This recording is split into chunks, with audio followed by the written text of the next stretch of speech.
वशिष्ठ मुनि कंटिन्यू करते हैं कि इस संसार से मतलब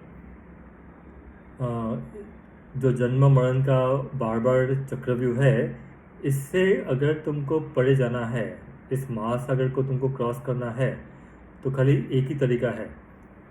हाँ, तुमको वहाँ जाना पड़ेगा जो स्थायी है, अनंत है, इटर्नल एंड अनचेंजिंग, जो स्थायी है और जो अनंत है। ओके, कहते हैं कि वही मानव में से बेस्ट है हे राम, जिसका मन जो है वो विश्राम करता है उसमें जो स्थायी है और अनंत है। और क्योंकि वो वहाँ पे उसका मन विश्राम करता है, वहीं पे उसका मन स्थिर है, इसीलिए वो फुल्ली सेल्फ कंट्रोल्ड है। ओके, उसको खुद के ऊपर पूरा नियंत्रण है और वो शांति में है, पीस में, एट पीस। वो इंसान सुख हो या दुख हो, ठीक है, वो क्या देखता है कि सुख और दुख एक दूसरे को कैंसिल करते हैं, एक दूसरे के विपरीत हैं, लेकिन एक दूसरे को पूरा करते हैं। ओके, और उसी ज्ञान में जब तुम देखोगे कि सुख और दुख एक दूसरे को कैंसिल करते हैं, तो उसी ज्ञान में तुमको अपने ऊपर पूरा नियंत्रण होगा और तुम शांति में आओगे, सेल्फ कंट्रोल एंड पीस आएगा। जो ये नहीं देख सकता है वो एक ऐसे घर में सो रहा है जो अग्नि से जल रहा है।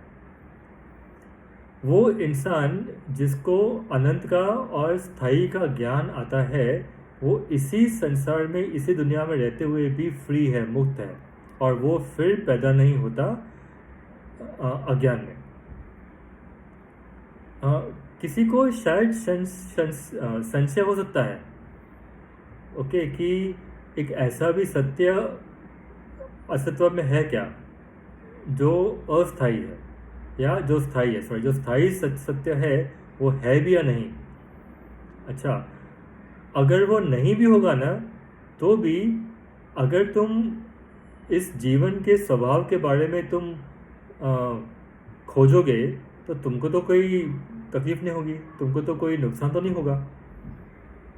हाँ, और जो अनंत है, जो स्थायी है, उसकी खोज में जाओगे तो जो तुमको पीड़ा हो रही है इस जीवन के बदलाव से, उससे तुमको थोड़ी सी तो राहत मिलेगी, है कि नहीं है। और अगर वो अस्तित्व में है तो तुम उसको जान के वैसे भी मुक्त हो ही जाओगे, ठीक है। तो सत्य की खोज में जो स्थायी सत्य है, जो स्थायी है, उसकी खोज में निकलना, कोई उससे कोई तुमको तकलीफ तो नहीं होगा, नुकसान तो नहीं होगा। जो स्थायी है और जो अनंत है, उसको पाना सिर्फ रीतियों से पॉसिबल नहीं है, रिचुअल से पॉसिबल नहीं है, ना ही वो तीर्थ यात्रा से पॉसिबल है या धन से पॉसिबल है। ओके, उसको पाना है तो एक ही तरीका है, तुमको अपने मन पे काबू करना ही पड़ेगा, वो सीखना ही पड़ेगा कैसे वो स्थायी का जो ज्ञान है वो धीरे धीरे उसको अर्जित करते हैं।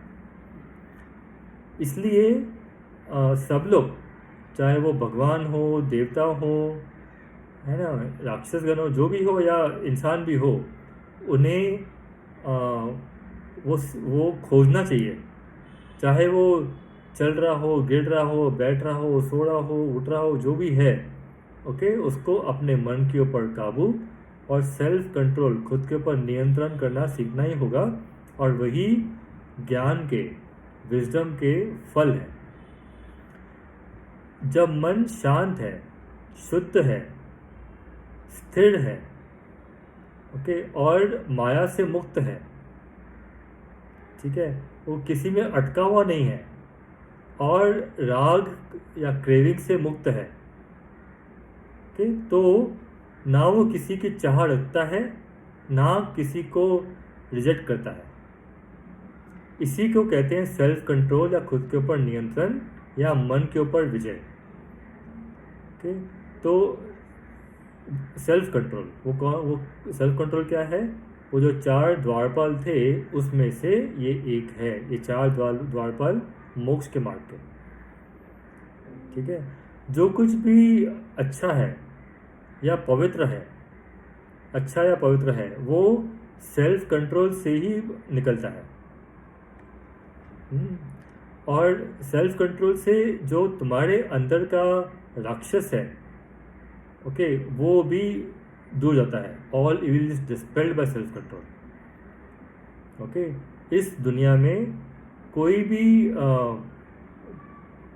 कोई भी आपको चीज़ हासिल करना हो, है ना, या आपको प्रसन्नता पाना हो इस दुनिया में या स्वर्गलोक में भी, कि वो जो कुछ भी है, कि वो कुछ भी नहीं है किसके सामने? ऐसा मन जो पूरा सेल्फ कंट्रोल में है। जो सेल्फ कंट्रोल का आनंद है, सुख है, वो इस दुनिया में किसी भी सुख से ऊपर है। ओके। और जो सुख हम अनुभव करते हैं एक ऐसे व्यक्ति के प्रेजेंस में जिसका मन सेल्फ कंट्रोल में है, वो जो सुख है, वो जो आनंद है, वो किसी के साथ भी कंपेयर नहीं कर सकते। वो बहुत ऊंचा है। ओके। सब लोग उनको इमीडिएटली ट्रस्ट करते हैं, विश्वास रखते हैं उनके ऊपर। ओके। राक्षस गण भी उसको उसके साथ द्वेष नहीं करते। ये सेल्फ कंट्रोल है राम। सेल्फ कंट्रोल मतलब खुद के ऊपर नियंत्रण है राम, सबसे उत्तम उपचार है। ठीक है। सारे के सारे जो भी आपके फिजिकल या मेंटल बीमारियां हैं, उसके ऊपर सिर्फ एकमात्र उपाय यही है, मन के ऊपर सेल्फ कंट्रोल। ओके। जब तुम सेल्फ कंट्रोल करते हो तो भोजन भी ज़्यादा बेहतर टेस्ट करता है। नहीं तो वो भोजन भी, आपका मन अगर परेशान में है, सेल्फ कंट्रोल में नहीं है, तो भोजन में भी टेस्ट नहीं आएगा। ओके। जो वो सेल्फ कंट्रोल का वो कवच पहनता है, ओके, उसको दुख से उसको कोई भी नुकसान नहीं पहुंचता। ओके। वो इंसान जो सुनते हुए, स्पर्श करते हुए, देखते हुए, सूंघते हुए, टेस्ट करते हुए, ओके, जो कुछ भी प्रसन्न या अप्रसन्न चीज़ें हैं, कि उससे कुछ भी ना उसको वो आता है डिप्रेशन, ना ही उसको बहुत ज़्यादा उसके ऊपर उत्साह आता है। कि उसे कहते हैं सेल्फ कंट्रोल। कि वो इंसान जो सारे जीवों को एक दृष्टि से देखता है, ओके, अपने मन को सेल्फ कंट्रोल में लाने के बाद, ओके, और अपने जो भी प्रसन्न या अप्रसन्न के सेंसेशंस हैं, जो स्पंदन है बॉडी के अंदर, ओके, उसको भी नियंत्रित किए हुए है, उसे कहते हैं सेल्फ कंट्रोल। ओके। वो इंसान जो जीते हुए भी, ओके, और सबके साथ जीते हुए भी उनका प्रभाव उसके ऊपर नहीं पड़ता है। ना किसी के साथ वो द्वेष करता है, ना किसी के साथ अति प्रेम करता है। ओके। जैसे कोई नींद में है, नींद में ना कोई द्वेष होता है, ना किसी का कोई अति प्रेम होता है, उसे कहते हैं सेल्फ कंट्रोल। ओके। ये हो गया पहला द्वारपाल, मोक्ष के द्वार का। अभी दूसरा द्वारपाल क्या है? इंक्वायरी, मतलब खोज। ओके। कहते हैं, वशिष्ठ कहते हैं कि खोज जो है वो कैसे करना चाहिए? ओके। एक ऐसे बुद्धि के साथ खोजना शुरू करना चाहिए जो बुद्धि ग्रंथों का अच्छी तरह से समझ के, उससे जो बुद्धि प्रेरित हो गई है, जो पवित्र हो गई है, ओके, उससे खोज शुरू करना चाहिए। और ऐसी खोज कंटिन्यूस होना चाहिए, बीच में बिना किसी रुकावट के, अनब्रोकन। ओके। ऐसे खोज से, ऐसे इंक्वायरी से बुद्धि शार्प होती है, एकदम कीन होती है, उत्साह होता है उस बुद्धि में, और वो परमात्मा को, हाँ, उसको अनुभव कर सकता है, उसको रियलाइज कर सकता है, उसको साक्षात्कार कर सकता है। इसीलिए इंक्वायरी मतलब खोज ही एक बेस्ट उपचार है। ओके। इस रोग जिसे कहते हैं संसार। जो बुद्धिमान इंसान है वो उसके लिए स्ट्रेंथ, ताकत, बुद्धि के एफिशिएंसी और सही समय पे एक्शन लेना, ये उसके खोज के फल हैं। कोई खोज के लिए निकलता है तो उसको अंदर से एक स्ट्रेंथ आएगा, उसकी बुद्धि शार्प होगी, एफिशिएंसी आएगा उसको, और सही समय पे वो एक्शन दे पाएगा, सिर्फ निर्णय नहीं। okay, बाकी सब जो कुछ भी है, राज्य है, प्रॉस्पेरिटी मतलब प्रॉस्पेरिटी मतलब विस्तारता कह सकते हैं उसको, या फिर समृद्धि। हाँ, समृद्धि है, एन्जॉयमेंट है, या फाइनल मोक्ष है।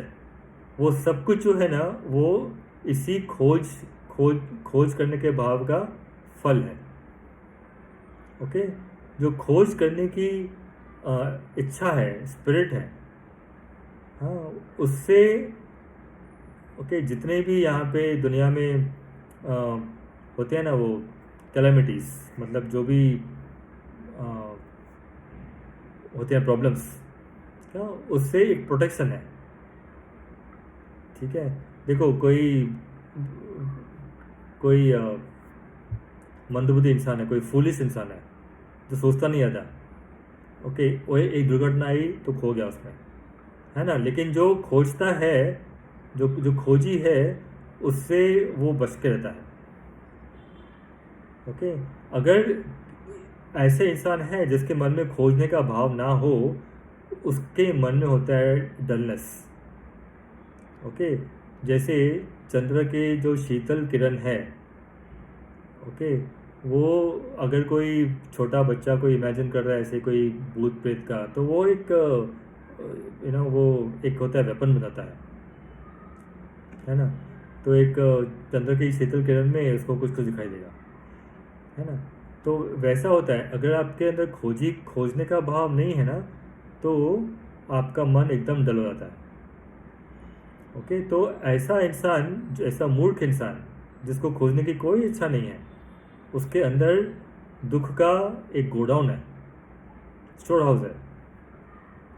ठीक है, ये जो खोजने का भाव का, जो खोजने का अभाव है, कैसे एब्सेंस है, अभाव है, उसी से ही ऐसे एक्शंस निर्माण होते हैं जो खुद के लिए हानिकारक तो है ही, दूसरों के लिए भी है, और अलग अलग मेंटल बीमारियां उससे निर्माण होती हैं। इसलिए ऐसे ऐसे लोग जो खोजी नहीं है, उनको अवॉइड करना चाहिए उनकी कंपनी। ओके, ऐसे लोग जिनके अंदर खोजने का भाव हमेशा जागृत है, वही उस दुनिया को प्रज्वल करते हैं।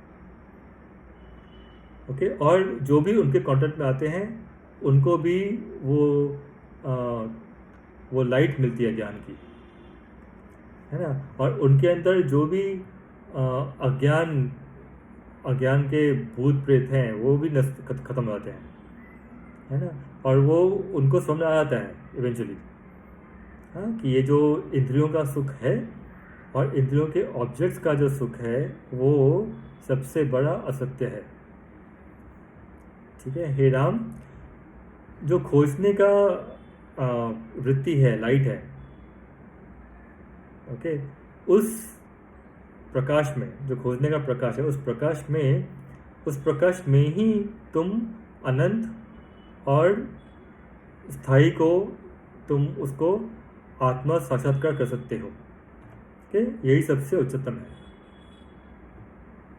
ऐसा मिलने के बाद तुमको ना कुछ पाने का चाह होगा और ना ही कुछ छोड़ने का, कि तुम तो फिर माया से मुक्त हो जाओगे, है ना, अटैचमेंट से मुक्त हो जाओगे, है ना तुम इनएक्टिव रहोगे, ना ही तुम एक्शन में इतने डूब जाओगे कि बाकी सब भूल जाओ, कि तुम इस दुनिया में जियोगे और ऐसे बनोगे कि अंत में जो तुम्हारा नेचुरल जीवन काल है, उसके अंत में तुम एक कंप्लीट मोक्ष के, टोटल फ्रीडम के, हाँ, उसमें टोटल मोक्ष के तुम ब्लिस में आ जाओगे। ब्लिस मतलब, हाँ, तो उस आनंद में जो आध्यात्मिक खोज की जो जो तीसरी आंख है, कैसे कह सकते हैं, है ना, तो वो एक बार जागृत हो गई ना, तो तुम कोई भी एक्टिविटी के बीच में भी तुम उसको छोड़ नहीं पाओगे। ओके, और जिसको ये तीसरी आंख जागृत नहीं हुई है, कौन सी, आध्यात्मिक खोज की, ओके, तो उसके पास तो आंख है ही नहीं। ठीक है, कहते हैं, वशिष्ठ मुनि कहते हैं कि बेहतर है कि आप जो मिट्टी में जो मेंढक है ना, ओके, तुम वैसे पैदा हो जाओ, या गोबर में जो कीड़े घूमते हैं तुम वो कीड़े का जीवन ले लो, या फिर एक होल में सांप है उसका जीवन ले लो। ठीक है, लेकिन अगर तुम मानव जीवन में आए हो तो बिना तीसरी आंख के खोले उसका कोई उपयोग नहीं है। इंक्वायरी क्या है, खोज क्या है? खोज ये है कि मैं कौन हूँ, हु एम आई। ये जो संसार मतलब बार बार जन्म मरण का जो चक्कर है वो कहाँ से आया है? ओके, ये सही खोज है, ट्रू इंक्वायरी इसी को कहते हैं। सत्य का ज्ञान इसी खोज से उभरता है, निकलता है। ओके, और ऐसे ज्ञान से, ऐसे सत्य के ज्ञान से तुम्हारे अंदर का मन शांत और तृप्त हो जाएगा। ओके, और फिर अंदर से ऐसा अनंत शांति का अनुभव होगा कि वो तुम्हारे जितने भी दुख हैं उसको ख़त्म कर देगा। ठीक है, देखो, विचार या खोज, खोज इंक्वायरी कहते हैं, विचार करना या इंक्वायरी करना, ये कोई लॉजिक नहीं है, एनालिटिकल नहीं है। कि ये डायरेक्टली क्या है, अपने अंदर देखना कि मैं कौन हूँ और मैं कैसे पैदा हुआ हूँ, और ये जो जन्म मरण का चक्रव्यूह है बार बार, वो कहाँ से आया है। इसी को कहते हैं इंक्वायरी या विचार करना। ओके, कंटेंटमेंट, अब ये तो दो हो गए, सेल्फ कंट्रोल हो गया और इंक्वायरी सेकंड हो गया। तीसरा है कंटेंटमेंट, संतुष्टि। ये तीसरा द्वारपाल है मोक्ष का। ओके, जिसने कंटेंटमेंट, संतुष्टि को जस्ट उसको चखा है, जस्ट लाइट चखा भी है ना, उसको किसी भी सेंस प्लेजर, मतलब इंद्रियों के सुख का कोई भी उसको क्रेविंग नहीं होगा। ओके, उसको कोई भी चाह नहीं होगा। ओके, इस दुनिया में कोई भी सुख संतुष्टि के सामने फीका पड़ेगा। ओके, और संतुष्टि ही तुम्हारे सारे पाप को नष्ट करेगा। संतुष्टि क्या है? संतुष्टि क्या है? बोले कि जितने भी आपके राग हैं, क्रेविंग्स हैं, चाह हैं, ओके, उसका त्यागना। पर कौन सी चाह? To renounce all craving for what is not obtained unsought and to be satisfied with what comes unsought without being elated or depressed even by them. This is contentment. मतलब क्या कि जो आपने प्रयत्न, जिसके लिए आपने प्रयत्न नहीं किया है, ओके, जो प्रयत्न से मिलता है वो संतुष्टि नहीं है। ओके, जो प्रयत्न से मिलता है, ऐसा आपके अंदर जो चाह है, ओके, उसका कोई उपयोग नहीं है। ठीक है, अगर तुम संतुष्ट हो बिना कुछ खोजे, बिना कुछ प्रयत्न के अगर मिलता है, ओके, और मिलने के बाद ना तुम डिप्रेस्ड हो, ना तुम ओवर एक्साइटेड हो, ओके, तो उसे कहते हैं संतुष्टि।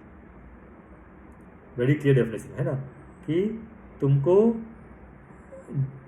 तुमने प्रयत्न किया और तुमको मिल गया, तुमने प्रयत्न नहीं किया और तुमको मिल गया। दोनों भी केसेस में अगर तुम डिप्रेस भी नहीं हो, अगर नहीं मिला तो, ना ही तुम ओवर एक्साइटेड होकर तुमको मिला तो, इसे कहते हैं कंटेनमेंट, संतुष्टि। Okay, as long as one is not satisfied the self he will be subjected to sorrow. जब तक तुम अंदर से अपने आप में संतुष्ट नहीं हो, तब तक तुमको दुख को सहन करना ही पड़ेगा।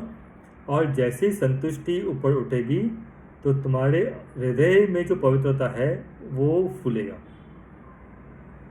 जो संतुष्ट इंसान है वो कुछ भी उसके पास नहीं है। ओके, ना ही वो दुनिया को ओन करता है। ठीक है, सॉरी उल्टा है। जो संतुष्ट इंसान है, जो खुद का, जिसके पास कुछ भी नहीं है, वो पूरी दुनिया को, हाँ वो पूरी दुनिया उसकी है। ओके, सत्संग, सत्संग मतलब क्या? कंपनी ऑफ द वाइस, हाँ सत्य के संग। और जो पवित्र हैं, जो मुक्त इंसान हैं, मुक्त लोग हैं, ओके, ये चौथा गेटकीपर है मोक्ष का। ओके, सत्संगियों का कंपनी। ओके, उनके साथ रहोगे तो तुम्हारी बुद्धि विस्तार होगी, तुम्हारे अज्ञान को मिटाएगा, ख़त्म कर देगा, और तुम्हारा जो मेंटल डिस्ट्रेस है, जो मेंटल तुम्हारे प्रॉब्लम्स है, वो भी ख़त्म हो जाएंगे। ठीक है, कहते हैं वशिष्ठ मुनि कि जो भी कीमत हो, कितना भी डिफ़िकल्ट क्यों ना हो, कितने भी बीच में रुकावटें आए, कि सत्संग को कभी भी निगलेक्ट नहीं करना चाहिए। कि सत्संग ही एकमात्र प्रकाश है जो तुम्हारे जीवन के पथ में तुम्हारे को आगे लेके जाएगा। कि सत्संग जो है, बाकी जितने भी धार्मिक प्रैक्टिसेस हैं, रीति रिवाज हैं, उससे ऊपर सत्संग है। ओके, बाकी जो भी धार्मिक रीति रिवाज है, जैसे कि दान देना, कोई जाना किसी पिलग्रिमेज पे, है ना, कहीं तीर्थ यात्रा पे जाना, या कोई भी रीति रिवाज करना, पूजा होमा वगैरह करना, उससे ऊपर क्या है? सत्संग है। तो इसलिए तुम्हारे पास जितना भी शक्ति पावर है, तुम ऐसे पवित्र लोग, ऐसे ऋषि मुनियों को तुम सेवा करो, जिन्होंने सत्य को आत्म साक्षात्कार किया हुआ है, और जिनके हृदय में अंधकार का अज्ञान मिट चुका है। ओके, और जो ऐसे ऋषियों को रिस्पेक्ट नहीं करते, ओके, उनके पास बहुत बड़ा प्रॉब्लम आ सकता है। तो ये चार जो है ना, संतुष्टि, सत्संग, है ना, खोजने की स्पिरिट, इंक्वायर करने का स्पिरिट, और सेल्फ कंट्रोल, ये चार जो है, यही मीन्स है, यही तुम्हारे हथियार हैं कि जिससे तुम इस संसार के जन्म मरण के चक्रव्यूह से में डूबने से बच सकते हो। ठीक है, संतुष्टि जो है वो बहुत बड़ा तुम्हारा धन है जो तुम पा सकते हो। सत्संग जो है बेस्ट कंपनी है अपने गोल तक पहुंचने का, और जो खोजने का, इंक्वायरी करने का जो स्पिरिट है, वही सबसे बड़ा ज्ञान है, और जो सेल्फ कंट्रोल है वो परम सुख है। ओके, अगर तुम इन चारों को अपने आप में लेने में असमर्थ हो, तो प्रैक्टिस कोई भी एक करो। तो एक का भी तुमने कंटिन्यूसली प्रैक्टिस किया तो बाकी भी तुम्हें आ जाएंगे। ओके, जो सबसे ऊंचा ज्ञान है तुम तक अपने आप से पहुंच जाएगा, जब तक तुम ये जो जंगली हाथी है, जिसको मन कहते हैं, है ना, ये इन चारों से तुमने अगर उसको नियंत्रित नहीं किया, तो तुमको कहीं भी प्रोग्रेस नहीं होगा, है ना।